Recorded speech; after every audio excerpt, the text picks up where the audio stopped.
نحمده ونصلي على رسوله الكريم اما بعد اعوذ باللہ من الشیطان الرجیم بسم اللہ الرحمن الرحیم تلک امۃ قد خلت لها ما کسبت ولکم ما کسبتم ولا تسألون عما كانوا يعملون۔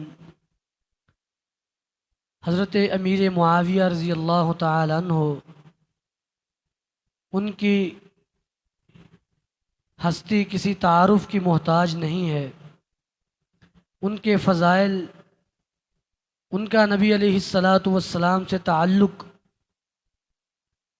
اور پھر ہمارے معاشرے میں ان کے خلاف لوگوں کا مختلف طرح کے اعتراضات کرنا یہ بھی کسی سے عیاں نہیں ہے۔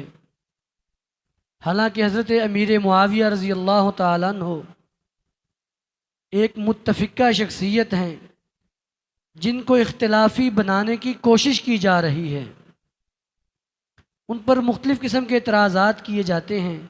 ان میں سے ایک اعتراض اور اس کے جوابات، حضرت امیر معاویہ رضی اللہ تعالی عنہ پر اعتراض یہ کیا جاتا ہے کہ انہوں نے خلافت کو ختم کیا اور ملوکیت کو شروع کر دیا، اور پھر اپنے اس موقف کے لیے ایک دلیل بھی پیش کی جاتی ہے۔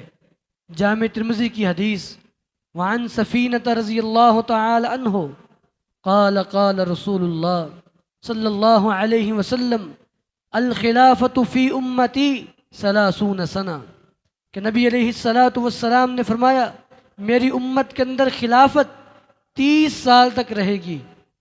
تو کہتے ہیں کہ جی چونکہ 30 سال حضرت علی رضی اللہ تعالی عنہ کے دور کے اختتام پہ پورے ہو گئے، اس لیے ان کے بعد ملوکیت شروع ہو گئی، لہٰذا حضرت امیر معاویہ نے خلافت کا خاتمہ کیا اور ملوکیت کا آغاز کیا۔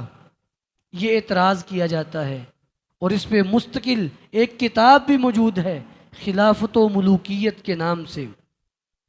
اب آتے ہیں اس کے جوابات کی طرف۔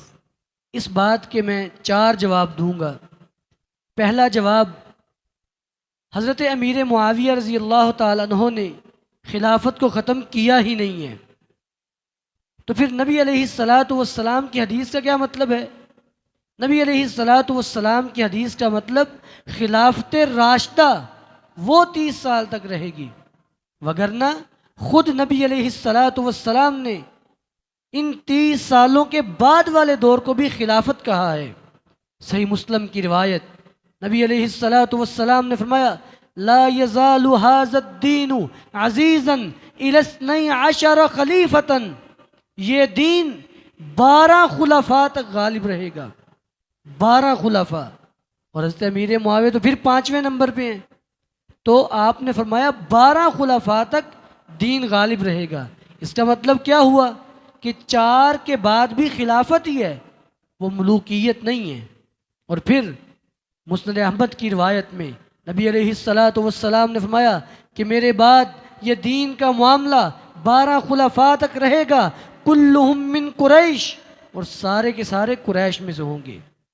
لہٰذا حضرت امیر معاویہ کا دور وہ خلافت تھی۔ دوسرا جواب، اگر اس کو ملوکیت مان لیا جائے کہ یہ ملوکیت ہے، اگر مان بھی لیا جائے تو کیا یہ ملوکیت بری چیز ہے؟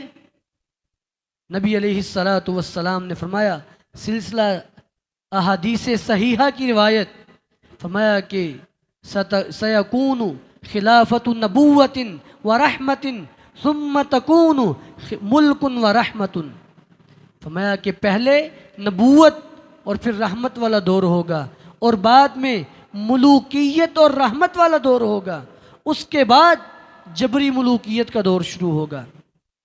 تو گویا کہ نبی علیہ الصلاۃ والسلام نے خلافت کے بعد جو ملوکیت شمار کی، آپ نے اس کو رحمت والی ملوکیت کہا۔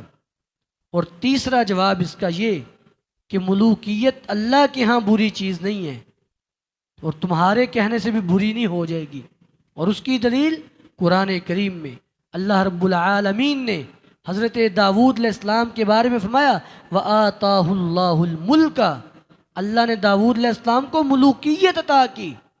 اگر یہ بری چیز ہوتی تو کہ اللہ کے نبی داؤد علیہ السلام کو ملوکیت دی جاتی؟ ان کو تو خلافت دی جاتی پھر۔ اسی طرح طالوت کے بارے میں فرمایا ان اللہ قد بعث طالوت ملکا، اللہ نے طالوت کو ملک بنایا، بادشاہ بنایا، اس کو ملوکیت عطا کی۔ اور پھر اللہ کے عظیم پیغمبر جلیل القدر نبی حضرت سلیمان علیہ السلام اللہ سے دعا کر رہے ہیں ربی حب لی ملکن لا ینبغی لأحد، اللہ مجھے ملوکیت عطا فرما، ایسا ملک جو میرے بعد کسی کو نہ ملے۔ تو لہٰذا ملوکیت کوئی بری چیز نہیں ہے، یہ تو انبیاء اللہ سے مانگتے رہے ہیں۔ لہٰذا پہلی بات تو وہ ملوکیت تھی نہیں، وہ خلافت تھی، مان بھی لی جائے تو ملوکیت کوئی بری چیز نہیں ہے۔